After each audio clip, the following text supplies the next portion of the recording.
sauvé. Amen. Tu as l'assurance d'avoir la vie éternelle. Amen. Mais ça ne te donne pas la capacité de vaincre sur la terre. Jésus sache qu'il était. Il savait que ma présence avec les disciples, j'ai écrit leur nom dans les livres de vie. Mais ça ne donne pas le pouvoir de vaincre sur la terre. Pour qu'ils puissent vaincre, comme la terre est remplie des autorités, comme la terre est remplie des esprits, je dois les envoyer un esprit supérieur qui les donnera le pouvoir.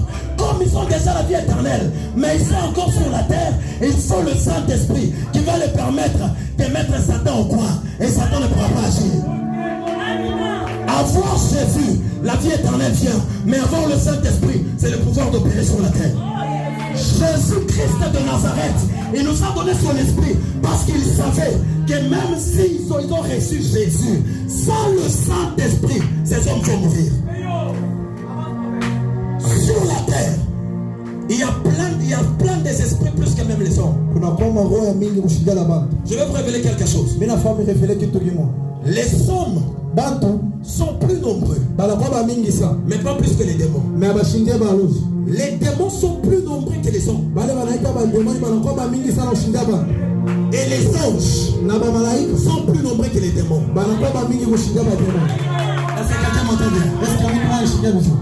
Comment expliquer le fou de Gadara?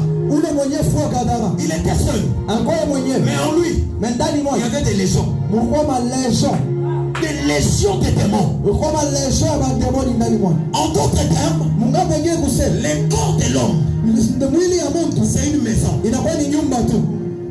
Lorsqu'on parle de la maturité spirituelle, on voit la développation de ton esprit. Yes. Lorsque ton esprit se développe, on peut parler de la maturité. Or que l'homme ne peut pas développer l'esprit sans le Saint-Esprit. Est-ce que quelqu'un m'entend bien? Pourquoi? Parce que ton corps c'est une maison. 1 Corinthiens chapitre 6.